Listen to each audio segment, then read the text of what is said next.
Itu yang dia pertua, ketirisan. Sebagaimana yang dilaporkan oleh Jabatan Audit Negara baru-baru ini, hutang negara kian meningkat dan amat membimbangkan. Kerajaan dilaporkan mengambil hutang baru untuk membayar hutang yang lebih matang. Bila negara berhutang begitu banyak, kita perlu lihat dan tekankan cara kerajaan berbelanja. Sebaliknya, perbelanjaan kerajaan perlu dilakukan dengan cara berhemat tanpa pembaziran. Kerajaan juga perlu mengambil tindakan tegas untuk mengelakkan ketirisan dan rasuah secara total. Jika kita lihat laporan audit 2020 baru-baru ini, menandakan bahawa terdapat kerugian wang awam pembaziran kepada kerajaan berjumlah 620 juta ringgit. Ini disebabkan oleh ketidakpatuhan kementerian dan jabatan persekutuan terhadap pengurusan keuangan. Dalam belanjawan 2022, peruntukan untuk Kementerian Pertahanan, Kementerian Dalam Negeri ada 16 bilion dan 17 bilion.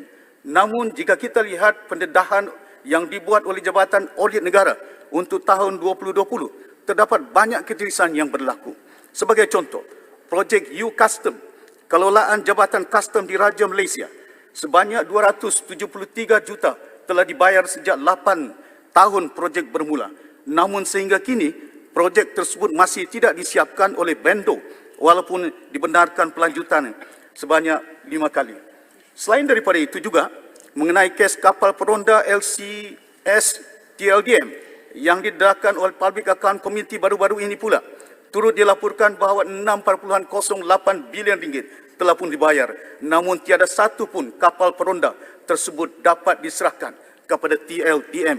Ketirisan demi ketirisan yang dilaporkan oleh Jabatan Audit Negara ini adalah sangat membimbangkan. Kerajaan adalah disarankan untuk mengambil pendekatan yang lebih jitu untuk memperkukuhkan pentadbiran urus kerajaan. Datu yang dipertua, di samping itu juga, segala peruntukan yang digunakan untuk meneruskan operasi kementerian perlu diguna secara optimum. Aset yang sedia ada perlu dinilai kembali keberkesanannya. Sebagai contoh, kem tentera di Lokawi, kem tentera Paradise di Kota Belud, namanya pun Paradise. Saya cadangkan dipindah ke kawasan yang amat memerlukan, di Ladatu, di Kunak, di Sempurna, di Sendakan, di mana kawasan ini lebih memerlukan pemantauan tentera kita. Ini kena ancaman yang ada sentiasa, seterusnya menjaga keselamatan dan